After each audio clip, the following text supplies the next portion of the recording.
मैं Deepak Tripathi Saraswati group of colleges के इस डिजिटल प्लेटफॉर्म पर आपका स्वागत करता हूँ। दोस्तों, हम लोग डीएलएड चतुर्थ सेमेस्टर के अंतर्गत सामाजिक विषय का अध्ययन कर रहे थे, जिसके अंदर हम लोग राष्ट्रीय आंदोलनों के बारे में पढ़ रहे थे। तो जो आज हमारा टॉपिक रहेगा, हम इस साइमन कमीशन के बारे में पढ़ेंगे।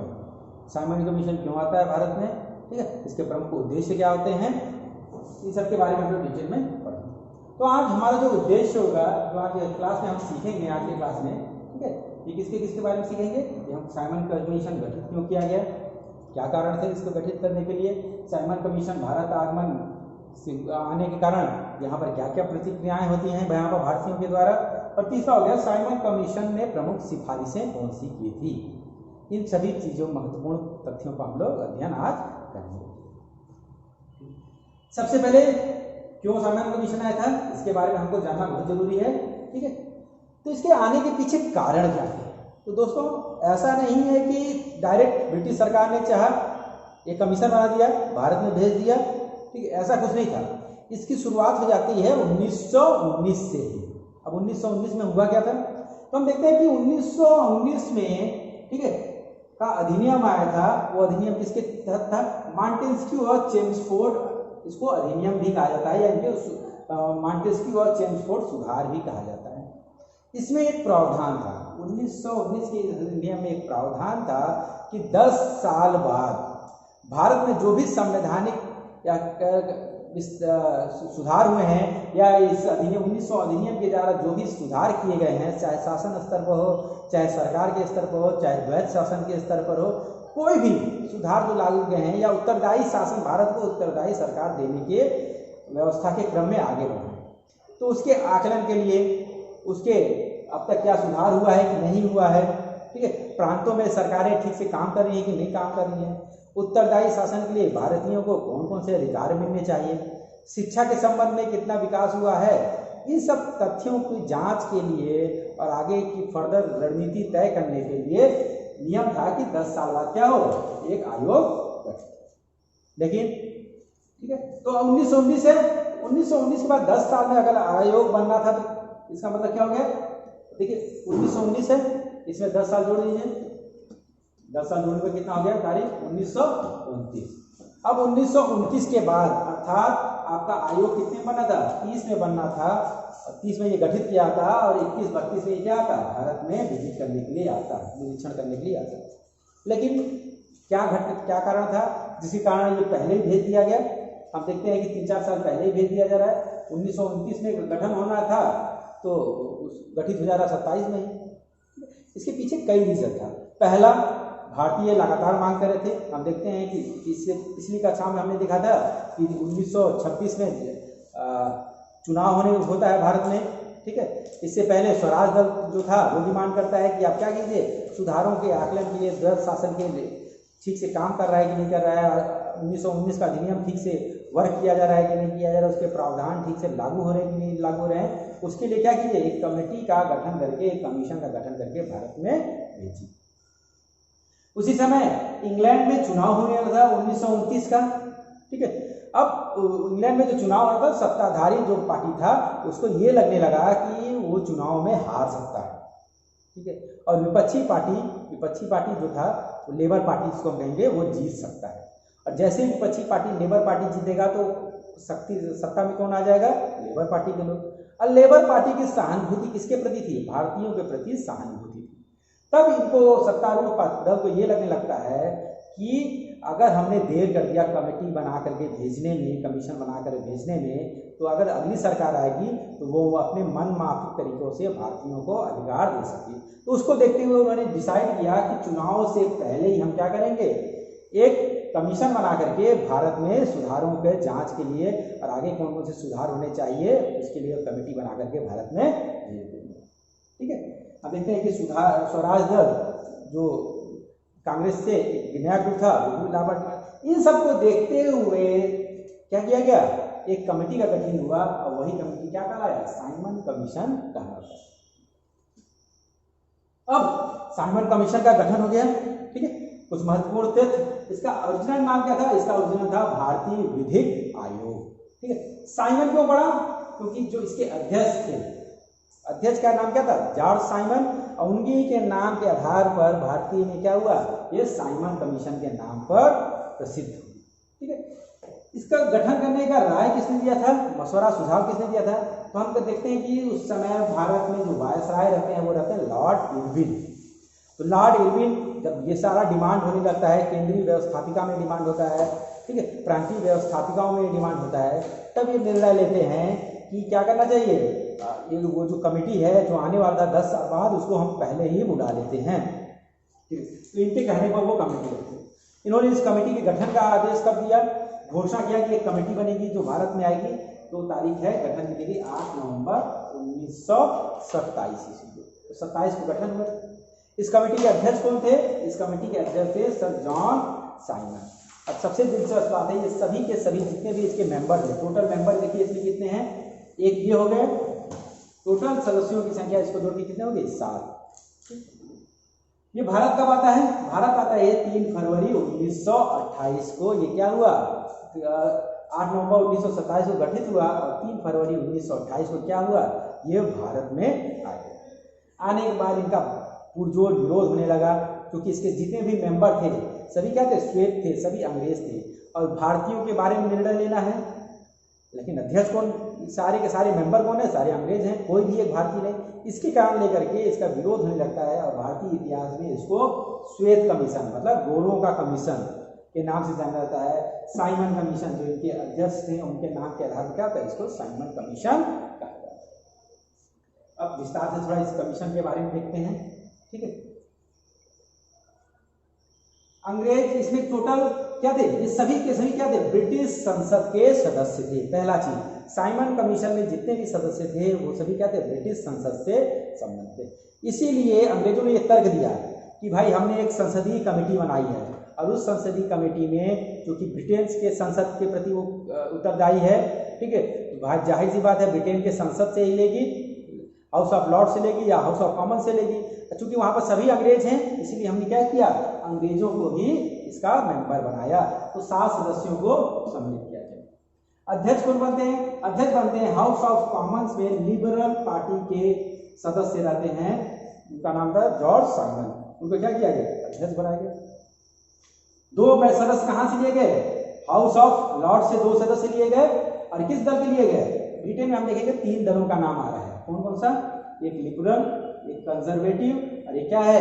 Labour party. उस समय ये प्रमुख 3 राजनीतिक दल थे। तो एक तो अध्यक्ष किससे लिया गया? लिबरल दल से लिया गया। ठीक है, 2 सदस्य किससे लिए गए? हाउस ऑफ लॉर्ड्स से लिए गए। और किस पार्टी के लिए गए? कंजर्वेटिव पार्टी के लिए गए। नाम क्या थे उनके? बाथम और स्ट्रीट। ठीक है, सही पार्टियों को लेकर चलना था। ठीक है, 2 सदस्य कहां से लिए गए? अब ये हाउस ऑफ लॉर्ड से 2 लिए गए, तो ये लिया गया हाउस ऑफ कॉमन से 2 सदस्य लिए गए। और किस पार्टी के लिए गए? लिए गए यही सेम इसी कंजर्वेटिव पार्टी जो सत्तारूढ़ पार्टी थी। ठीक है, इससे कौन लिए गए? लैंडफैक्स और कैल्विन। ठीक है, और 2 सदस्य लिए गए हाउस ऑफ कॉमन से। किस पार्टी से? विपक्ष की पार्टी लेबर पार्टी, जो भारतीयों की क्या थी? सपोर्टर थी। ठीक है, ऐसे कौन लिए गए? एटली और बर्नोट हार्ट, ये लोग लिए गए। इसमें कोई भी हम देखते हैं कि कोई भी एक भी भारतीय नहीं था। और इसी मुद्दे को लेकर के क्या होता है? गांधी जी से लेकर के भारत के सभी राजनीतिक दल इनका विरोध करना शुरुआत करते हैं। अब इसका गठन हो गया। ठीक है, इसके कौन से प्रमुख कार्य किए थे? इस कमीशन के उद्देश्य क्या था गठन के? ठीक है, तो सबसे पहले कि 1919 का जो भी अधिनियम था, जो भी सुधार लागू किए गए थे, उसकी क्या करना? समीक्षा करना। इसमें यह कहा गया था कि 10 साल बाद क्या होगा? एक कमीशन आएगा और ये पुनरावलोकन करेगा कि सुधार लागू हुए हैं कि नहीं लागू हुए हैं, और कितने बड़े पैमाने पर और सुधार लागू किए जाने की आवश्यकता है। ठीक है, उसकी समीक्षा करना पहला चीज। दूसरा, ब्रिटिश भारतीय प्रांतों में, पूरे भारत में नहीं, मतलब जितने भी प्रांत किसके अंडर थे? जो ब्रिटिश सरकार के अंडर थे, वहां पर जो भी सरकारें चल रही हैं उनकी समीक्षा किया जाना। वो जो सरकारें हैं, क्या वो संवैधानिक तरीके से चली है? क्या उनको और पावर देने की जरूरत है, या उनके पावर में या शक्ति में कटौती करने की जरूरत है? विधान परिषद जितने भी हैं उनमें और सरकार में शक्तियों का बंटवारा क्या ठीक ढंग से हुआ है कि नहीं हुआ? इन सब चीजों की समीक्षा उसको दूसरा। तीसरा, जितने भी प्रतिनिधि संस्थाएं थी, ठीक है। चाहे विधानमंडल की बात कर लें, केंद्रीय स्तर पर कर लें, चाहे प्रांतों की स्तर पर कर लें, उनकी भी समीक्षा करना कि क्या उनके मेंबर बढ़ाने की जरूरत है, क्या उस समय जो मतदान की प्रणाली है, ठीक है, उसमें कोई सुधार करने की जरूरत है, ठीक है, या निर्वाचन सिस्टम में कोई परिवर्तन करने की जरूरत है, ठीक है। तो पूरा का पूरी प्रतिनिधि जो संस्थाएं हैं उनकी समीक्षा का कार्य भी किसको सौंपा गया, इसी साइमन कमीशन को सौंपा गया। और कौन कौन से कार्य थे, उनको शिक्षा के संबंध में समीक्षा करना था कि भारत में जो भी सरकार का दायित्व है शिक्षा के संबंध में, क्या उस उत्तरदायित्व को पूरा कर रहा है, क्या उच्च शिक्षा से लेकर के प्राथमिक शिक्षा तक के सिस्टम में सभी स्तरों पर सभी क्या हो रहा है, शिक्षा के संदर्भ में क्या व्यवस्थित कार्य हो रहा है, इसकी भी समीक्षा करना है। उत्तरदायी सरकार की समीक्षा कि जो भी भविष्य में उत्तरदायी सरकार भारत में दिया जाएगा, क्योंकि 1909 में ही इन्होंने वादा कर दिया था हम आपको स्टेप बाय स्टेप क्या करेंगे, उत्तरदायी सरकार के गठन के लिए आपको फैसिलिटी या पावर देना शुरू करेंगे भारतीयों को। तो उन्होंने कहा कि क्या उत्तरदायी सरकार भारत को दिया जा सकता है, और दिया जाए तो उसको पावर शक्ति कितना दिया जाए, ठीक है, या उसकी शक्ति में अभी कमी किया जाए, इन सब बातों को क्या करना था, इसको समीक्षा करना था।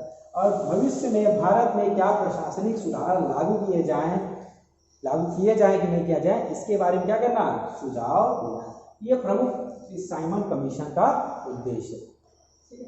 अब इन्हीं उद्देश्यों को लेकर के साइमन कमीशन क्या होता है, भारत आना शुरू होता है। और इससे पहले पुरजोर भारत में विरोध प्रदर्शन होना शुरू होता है। सभी की सभी पार्टियां हम देखते हैं, कांग्रेस चाहे हो, चाहे मुस्लिम लीग हो, ठीक है, चाहे आपके जितने भी पॉलिटिकल उस समय पार्टी थी, हिंदू महासभा हो गया, ठीक है, स्वराज दल हो गया, ये सभी जो क्या करते हैं, इसका विरोध करना शुरू करते हैं। ये कमेटी कब आती है, 3 फरवरी 1929 को ये कमीशन पहली बार बम्बई पहुंचा। अच्छा, ये पूरा का पूरा कमीशन का दौरा 2 चरणों में हुआ था, ठीक है। ये 2 बार भारत में आते हैं, 2 बार पूरे भारत में हर प्रांतों में जाकर के विजिट करते हैं और उसके आधार पर विस्तृत रूप में अपना रिपोर्ट प्रस्तुत करते हैं, ठीक है। तो 1928 से 1929 के बीच ये कमीशन कितनी बार आया, टोटल 2 बार उन्होंने इसका, जितने भी 7 सदस्य थे ये सभी 2 बार भारत में आते हैं और यहाँ पर क्या करते हैं, विजिट करते हैं। देख सकते हैं यहाँ पर। अब पूरे भारत में इसका विरोध प्रदर्शन हो गया। विरोध प्रदर्शन का मुख्य कारण क्या था, मुख्य कारण था कि इसमें एक भी भारतीय को सम्मिलित नहीं किया गया। अगर एक भी भारतीय इसमें सम्मिलित किया था तो हो सकता है कि इस तरह का विरोध प्रदर्शन न हो। अब भारतीय इतिहास में क्या था, ये पहली बार था कि जलियांवाला बाग कांड के बाद पहली बार इतने व्यापक पैमाने में इनका विरोध प्रदर्शन किया गया था। अब विरोध प्रदर्शन को हम देखते हैं। कांग्रेस ने क्या किया, दिसंबर 1927 में इनका मद्रास में अधिवेशन होता है, उसमें ये प्रस्ताव पारित किया गया कि साइमन कमीशन का हमको किसी भी प्रकार का सहयोग नहीं देना है। इसका क्या करना है, हमको पुरजोर हर मामले में विरोध करना है, ठीक है। अगर ये बैठक के लिए बुलाता है तो उस बैठक में नहीं जाना है, ये सुझाव मांगे जाते हैं तो इनको सुझाव नहीं देना है। अब प्रत्येक भारतीय का ये कर्तव्य है कि इनको काले झंडे दिखाएं, साइमन गो बैक के नारे दिखाएं, इनको बैनर दिखाया जाए, इनका पुरजोर विरोध किया जाए, ठीक है। किसान मजदूर पार्टी उस समय रहता है, ये भी विरोध करना शुरू कर देता है बड़े पैमाने पर, ठीक है।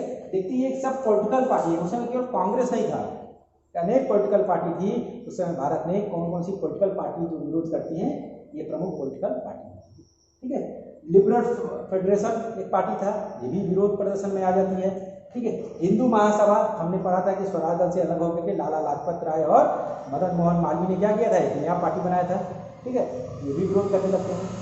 मुस्लिम लीग ये भी विरोध करता है, ठीक है। मोहम्मद अली जिन्ना पुरजोर विरोध करते हैं। भले ही आगे चलकर हम देखते हैं कि इस मुस्लिम लीग में 2 पार्ट हो जाता है और जो दूसरा धड़ा रहता है वो क्या करता है, वो बाद में जा करके शुरुआत में तो विरोध करता है, लेकिन वो दूसरा धड़ा जा करके इस साइमन कमीशन का समर्थन करने। लेकिन कुछ ऐसी भी संस्थाएं थी, कुछ ऐसी पॉलिटिकल पार्टियां थी जो इसका समर्थन करी थी, इस साइमन कमीशन का समर्थन। उनको ये मानना था कि अगर ये साइमन कमीशन भारत में आता है तो हमारे हितों को क्या करेगा, देखेगा और हमको ज़्यादा से ज़्यादा फैसिलिटी देगा।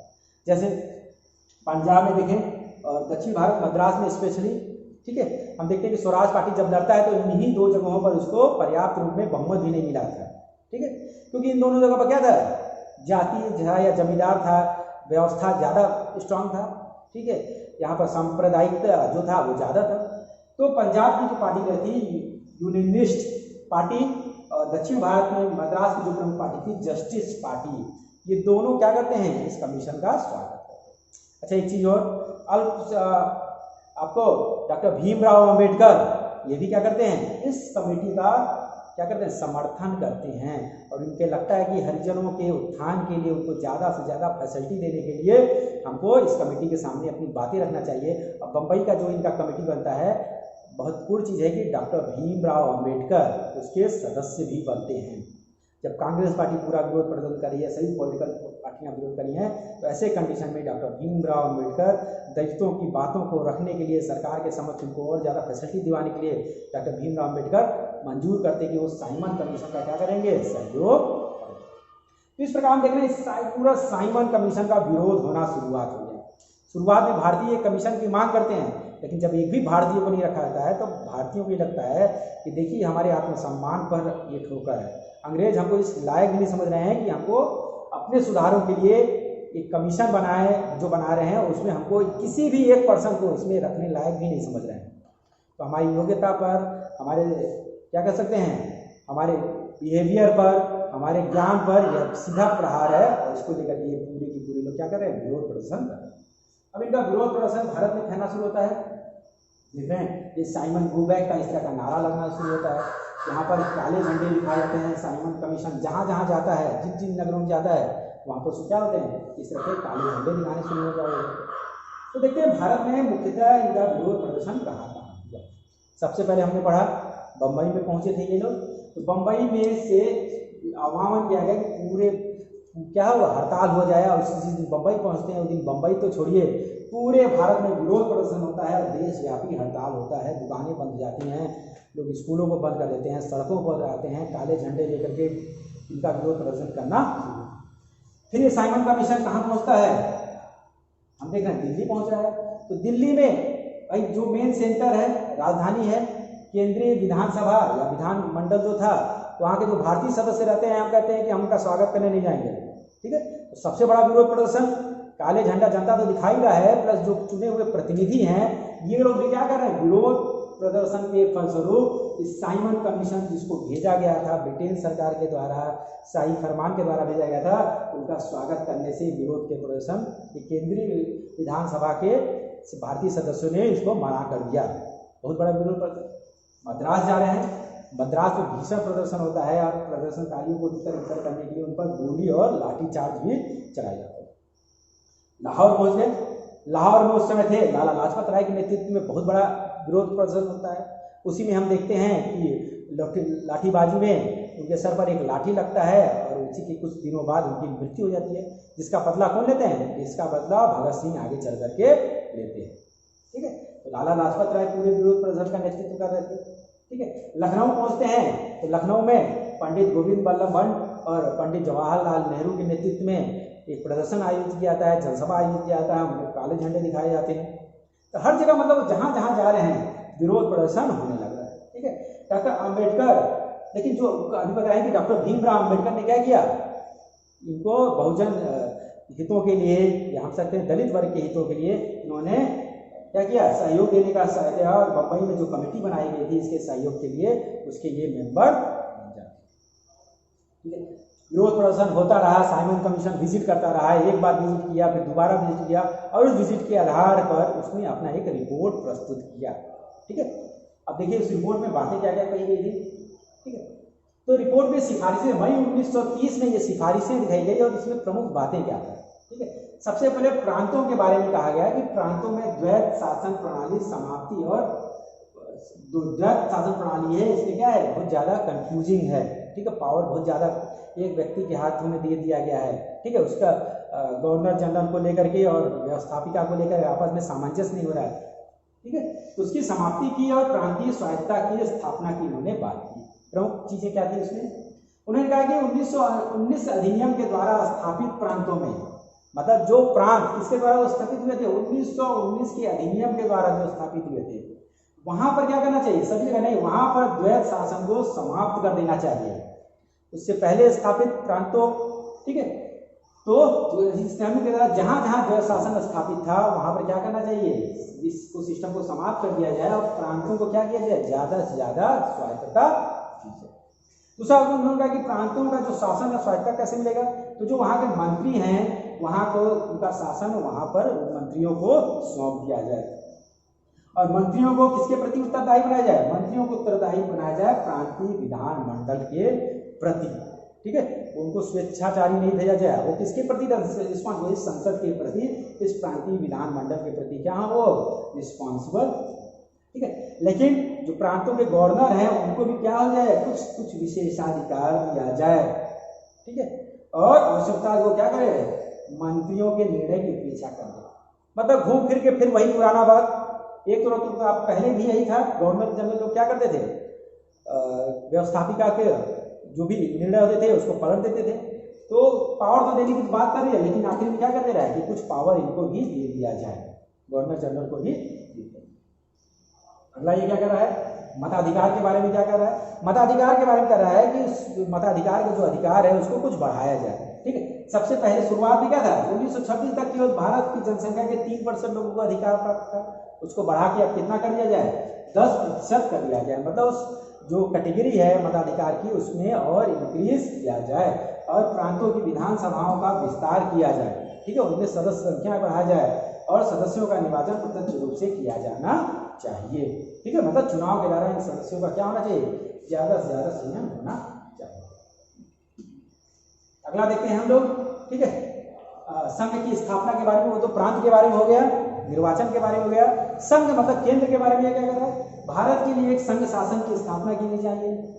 ठीक है, वो संघ कैसे होना चाहिए कि प्रत्येक प्रांत का अपने क्षेत्र में स्वामी हो, प्रत्येक प्रांत को क्या हो? अपना निर्णय लेने के लिए स्वायत्ता मिलनी चाहिए। ठीक है, उस संघ में कौन कौन सम्मिलित होना चाहिए? संघ में भारत के समस्त प्रांत और समस्त देशी रियासतें भी सम्मिलित होना चाहिए। अगर ये देशी रियासतें स्वेच्छा से आना चाहें तो क्या करना चाहिए? इनको सम्मिलित होने देना चाहिए। नहीं तो संघ तो बने और उस संघ में क्या हो? केंद्र तो हो ही, और बस ब्रिटिश सरकार के नियंत्रण में जितने भी प्रांत हैं वो सभी सम्मिलित हो। सांप्रदायिक प्रतिनिधित्व के आधार पर जो पहले से चलता आया था, मुस्लिमों को अलग दिया था। ठीक है, इस तरह जो संप्रदाय के आधार पर जो निर्वाचन प्रणाली था उन्होंने कहा कि ठीक है, ये पहले की तरह ये चीजें सही है और ये क्या हो? पहले की तरह ये व्यवस्था लागू होनी चाहिए। ठीक है, रिपोर्ट के केंद्रीय क्षेत्र में उन्होंने कहा कि जो भी सरकार है उसका पावर कम करना चाहिए और वहां पर क्या करें? अनुत्तरदायी शासन की व्यवस्था करनी चाहिए। इस स्तर पर, केंद्र स्तर पर। प्रांत में क्या कर रहे हैं? प्रांत में उत्तरदायी शासन की व्यवस्था कर रहे हैं और केंद्र में अनुत्तरदायी शासन की व्यवस्था की ये लोग बात कर रहे हैं। ठीक है, उन्होंने कहा कि ठीक है, केंद्र में द्वैध शासन की व्यवस्था की भी सिफारिश नहीं की है, लेकिन बाद में चल के कह रहे हैं कि ठीक है, अनुत्तरदायी शासन की व्यवस्था कीजिए, लेकिन क्या हो? केंद्रीय व्यवस्थापिका सभा को नियंत्रण से पूर्णतः स्वतंत्र रखने की भी सिफारिश की है उसने। ठीक है, तो इस तरह उन्होंने केंद्र के बारे में अपनी राय व्यक्त की। केंद्रीय व्यवस्थापिका के पुनर्गठन की बात की है उन्होंने कहा कि संघीय आधार पर केंद्रीय व्यवस्था का क्या करना चाहिए? फिर से पुनर्गठन होना चाहिए। सीट कितनी होनी चाहिए, सीटों की संख्या कितने, किस श्रेणी से कौन आना चाहिए, इसके बारे में क्या हो? फिर से डिसाइड होना चाहिए।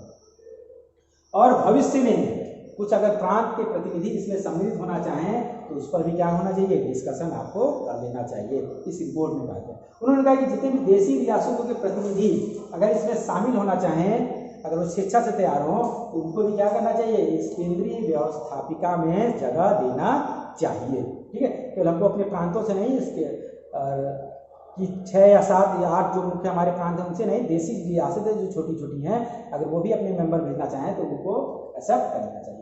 केंद्रीय व्यवस्थापक के उच्च सदन राज्यसभा को संघीय आधार पर गठित किया जाना चाहिए, ये भी उन्होंने सिफारिश किया था। और दोनों सदनों के गठन हेतु किस प्रकार का चुनाव करना चाहिए? अप्रत्यक्ष चुनाव की उन्होंने सिफारिशें की।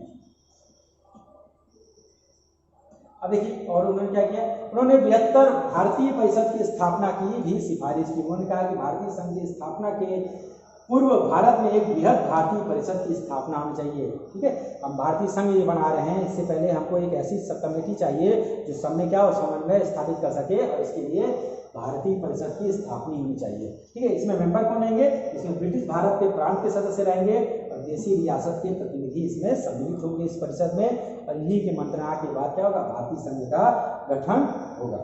ठीक है, और इसमें क्या होगा? इस परिषद में बैठ करके ये लोग अपनी अलग अलग मांगों को, समस्याओं को पूरा कर पाएंगे।